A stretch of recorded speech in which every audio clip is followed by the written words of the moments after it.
What do y'all want? You want a video?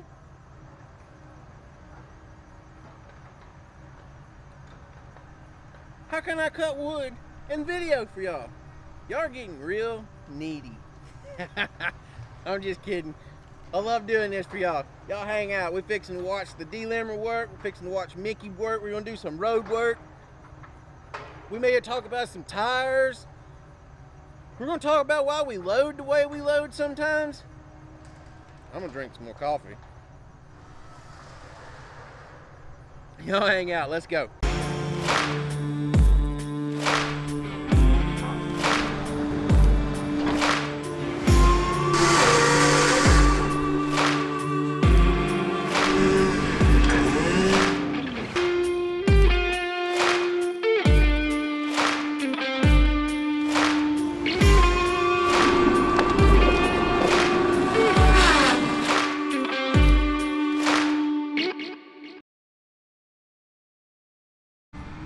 Hey, wait. Y'all go down below. When I get done saying this here, y'all click pause after I'm done. Don't do it yet. Do it after I'm done. Go down below in the comments and just comment what's your favorite machine to watch out here. You like watching the skidder, the track cutter, the rubber tire cutter, the loader, the chambers, the trucks. You tell me what you want to see. Go down right now. Go down below. Go down below. Who can be the first one to do it? Let's see if we can get 200 comments on this video. Go down below. Tell me what y'all want. What is your favorite machine to watch? Click pause now. What is up, everybody? Welcome back. It's another great day in paradise here today. Doing some awesome first thinning. Kind of awesome. It's crappy first thinning, but we're enjoying the hell out of it. We're gonna walk over here. We're loading it's number 6. We just got loaded for the day. We're fixing to, I think Mickey may be fixing to take a break. But anyway, we may bug the truck driver pup for a second. Kind of show y'all what we got going on and catch y'all up. Y'all hang out. That's some fine wood. You got it out. What are you graphing about? That piece was he had to yank on it real hard to get it to come out. It was stuck way up in all you seen was this little piece here. And it went bloom, bloom, bloom. You was yanking on it too. Well, it done fell. And you was going, oh, get out of here. I guess that's just old age. People on YouTube, pup, want to know why you've been avoiding the camera. Shy. They want to see more of you. Yeah. You're shy. Michael, you ain't shy, are you? No. Huh? We need a little bit of investigation on this road. What road? The road we standing on, boom. What's wrong with it? It's got rock. What more do you want? You walk back and We forth need to over. walk it. I can't walk it by myself. It's getting deep. You don't give a truck driver rock and they still complain. I just don't know. So anyway, like I said a minute ago, that's number 6. Had to dig a channel, get the water draining off the road and back in the ditch. That's some viney, hairy looking stuff. Michael's got some wood headed up out there. Still shoveling in our access, matting, whatever you want to call it. Let's go look at Pup's Road. Let's go see what he's fussing about.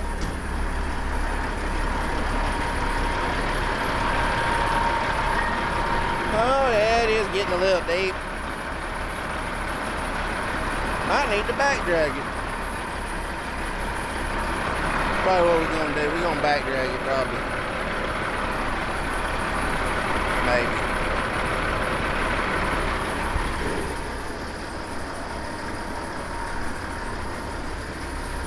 Why?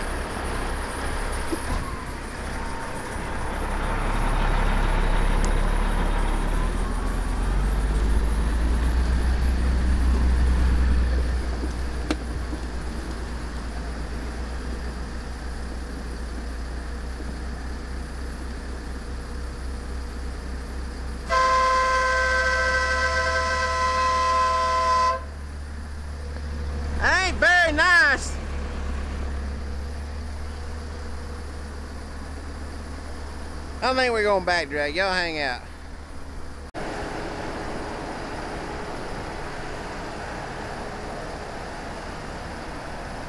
And we're just knocking the center out of the road now.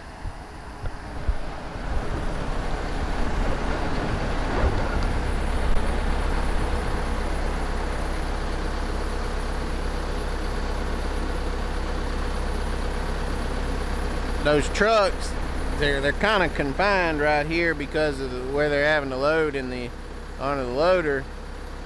But what we'll do is we'll just keep back dragging that from there all the way down through yonder, and it knocks that center out, and it lets the trucks just continue packing the rock in and making a good solid foundation. And what was happening is we had this water that you see in the ditch here. It was really flat and the water was running out in the road. Now we got the water channeled back into the ditch and running into that SMZ up there, or hole, whatever you want to call it.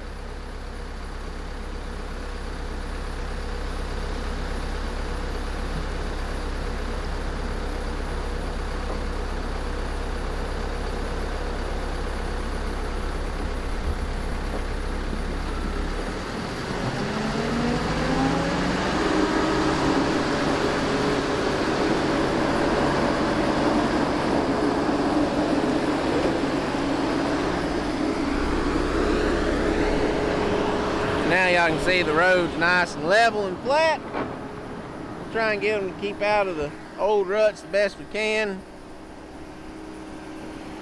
Watch Mickey clean his road up a little bit here.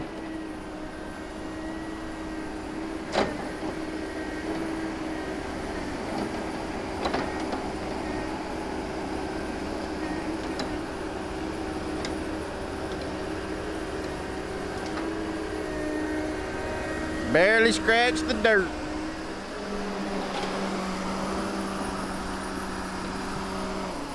So, anyway, we're just a regular, normal day here. Nothing too crazy going on. Getting ready for some more rain that's supposed to come in tonight, tomorrow. And about every, I don't know, 4 or 5 loads, depending on how bushy it is. The skidder's got to come around here and clean out this side of the delimiter too. The deliminator, however you want to say it. And one thing about this first thinning, this small first thinning, it baby doll, no, it makes trash.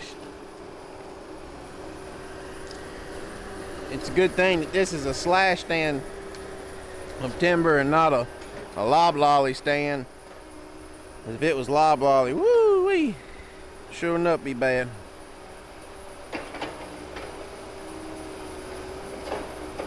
I was gonna get the drone out and fly down there and show y'all how I'm kind of cutting and laying this out, but my phone, that is not even a year old yet, decided it wanted to stop picking up service last night, and after diagnosing it with the Verizon people, it's gonna be a faulty phone. So I'm having to, you have to have the phone connected to an app to connect to the controller to fly it, and I don't have that.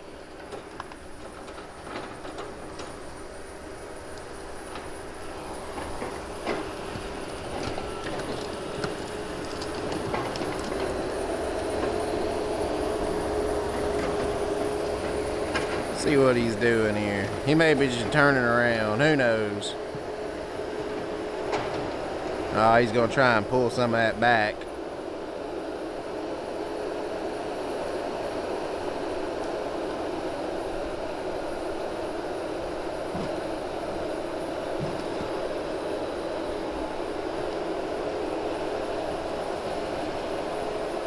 You can see how deep that trash is getting there. It's just crazy deep.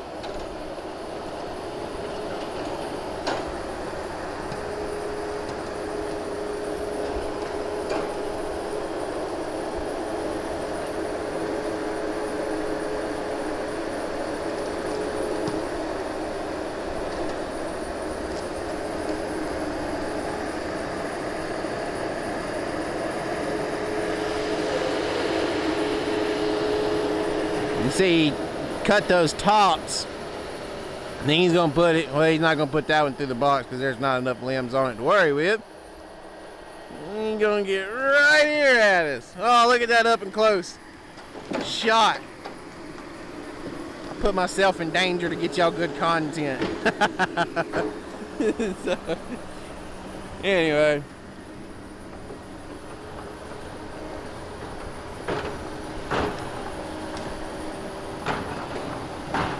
If it's not got a bunch of bushes in it, hardly no limbs left on it after he sticks it through his CTR and pulls his pull through D-line, whatever you want to call it. We've always called them CTRs here in the South.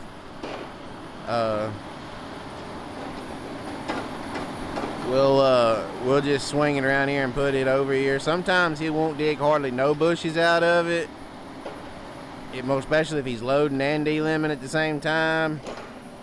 Right now we done 10 yesterday, and we're on track to do 10 again today pretty easy in this bad stuff with one loader. For let's see, that's gonna be somewhere in the neighborhood of 100. Actually, that's gonna be like 120, 115 cords of wood. See how that was pretty clean, no limbs hardly. He's just gonna put that over here.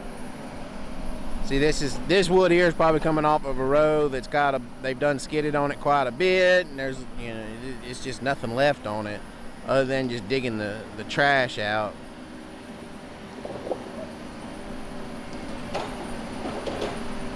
Most of it is bark and you know, a few clay rooted bushes like this one here. He's probably gonna put in there. I would assume he would. There's quite a few limbs on it, but anyway, most of it's just bark. The cutters aren't getting as much of it in there. The skidders is just collateral damage. You're gonna get some in there.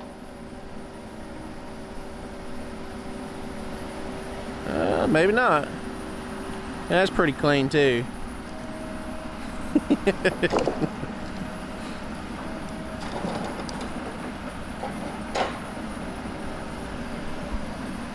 Anyway, it's move out the way. We got a truck trying to get in now. Most of it's just bark, stuff like that.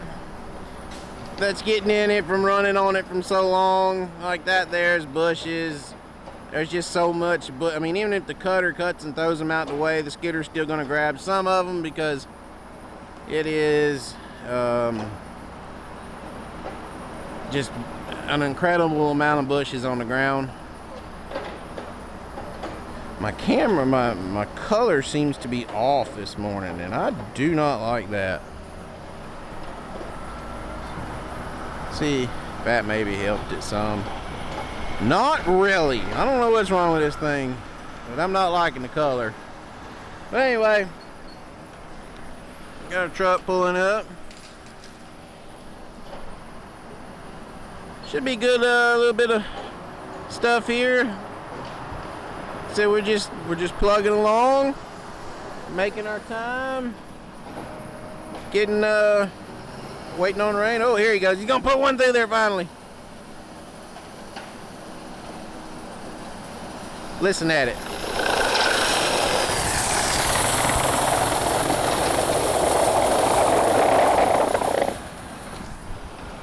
That thing is mean.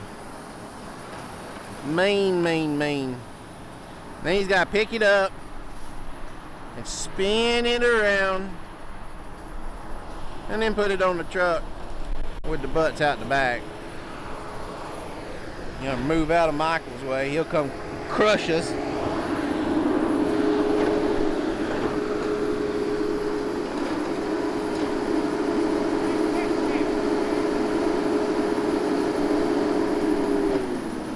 Good now?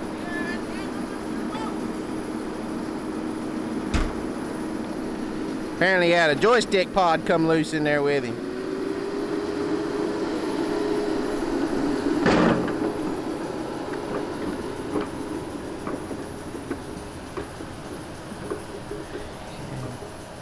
So to kind of dip in on something here, yes, this is a little bit slower method of loading, but it is a necessary evil that has to be done.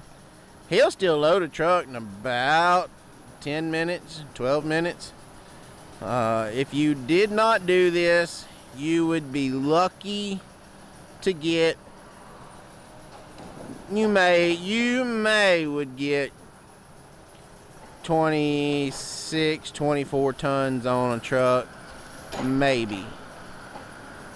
Doing it this way, we'll put about 33 to 35,000 pounds on the back, and then we'll put you know, that's what the trailer weight will read, and then we'll load the front till it reads, you know, whatever's going to give us our 30 to 32 tons. It is a little slower. Man, you're seeing bushes in that wood over there.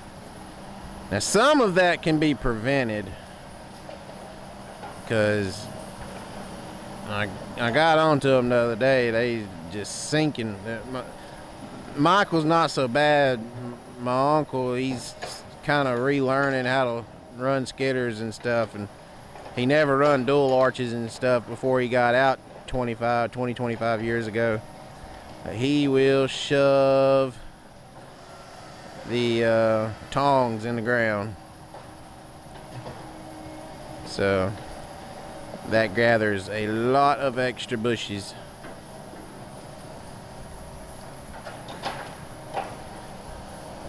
Something else to touch on. I won't make a whole video on this. I've gotten a few comments asking about the skidder tires, the differences in sizes. Why do we have a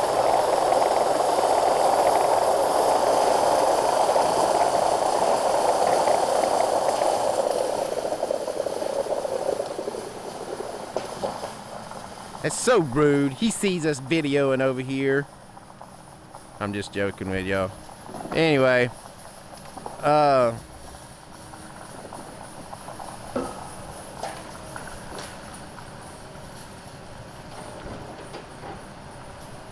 some people has asked about the tire sizes, and I've got a video, and I'll try and put a link here in one of the cards up above, kind of going over about the tires, but in a short term, just kind of refresh, or you know, whatever, for the people who's not seen about it. We run a 35.5 inside tire on all of our skidders, both jobs. The cutters, the rubber tire cutters, we run a 30.5 inside tire, and then whenever it gets wet on the cutters, we'll dual them out with 24.5s, and we run 24.5 outside tires on our skidders also, but they stay on there year round.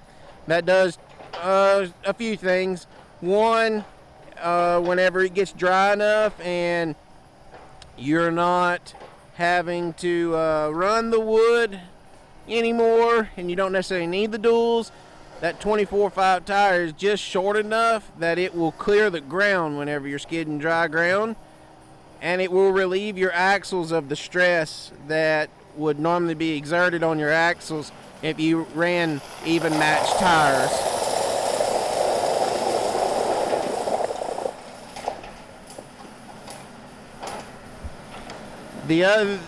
That's a very important thing. It sounds very minuscule, but that is a very important thing to minimize your axle stress as much as possible. The other thing, and we just keep our duals on year round because it stays so wet around here.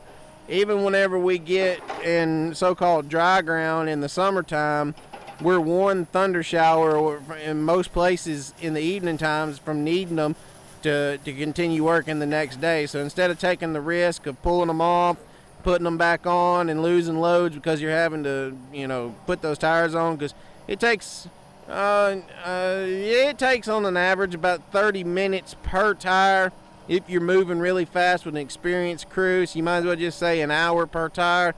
You do 4, that's 4 hours And you know, you say that machine was going to skid you a load per hour. That's 4 4 loads, and that's a few $1,000s of production loss. So you got to look at things like that when it comes to logging, because you don't have the high margin of profit like used to be. You have to maximize every move. But that's the biggest thing, is reducing the stress on the axles when the ground gets dry, and then you have the tires on the machine if you need them after a freak thunderstorm or something like that. It also helps your skidder driver cover more area on the wood whenever he's running over the wood. It helps knock more limbs off for your loader man at all times. So just several little things like that. That's about it. Nothing too crazy, nothing too wild. It's just a formula or a method that we've adapted, and it works very well for us. Not everybody believes in doing it that way. Everybody wants to try and run matching tires, and they work, but another big reason why we run the little bit smaller outside tire too is, well, especially when we get in second thinnings, the timber is grown substantially bigger, so the rows have lost width, that you have the area to work. So whenever you lose that width to work, you're you need a skinnier tire on the outside to help give you extra room to work. If I was to put 30.5s all the way around my skidders, or a 30.5 and a 35.5, and then somehow or another match a 30.5 to it, it wouldn't it would be so wide you wouldn't be able to fit down the rows and stuff like that. Clear cuts, that works great, but for us, thinning 24.5s on the outside, 35.5s on the inside, magic combination right there. So anyway, I've rambled on now. Looks like 18 minutes according to the clock. That should be plenty of content for y'all on this one. You got to watch Michael a little bit, blade the road, and Mickey delimb some wood and load, and got to aggravate the pup. And so anyway, I apologize for the all that, but anyway, we greatly appreciate everybody, all the support, all the new subscribers. The channel's doing really good right now. I'm extremely happy with all that. We just got a lot going on out here, and it's things are going great and doing good, and especially with the YouTube channel, and hopefully everybody's enjoying what they're seeing. They keep coming back, they keep telling their friends and family and spreading this around on social media, and y'all just keep coming back. And anything you see that you have questions on, it may come across as being a smart aleck with you, but I'm really not trying to be. But if you see something and you don't know what's going on, comment down below and ask. I will explain as best I can to y'all. My answers sometimes are short and blunt feeling, but I promise I'm not trying to be an ass to y'all. So anyway, we're fixed to go get back on the old rubber tire, go cut some more down rows for Matthew, and see if we can't knock out 10 more today and have a decent day. Maybe we can get a load or two piled up this afternoon, who knows. Anyway, we appreciate everybody. Y'all keep coming back. I'm gonna keep on logging, y'all keep on logging, and until the next one, we'll catch y'all next time.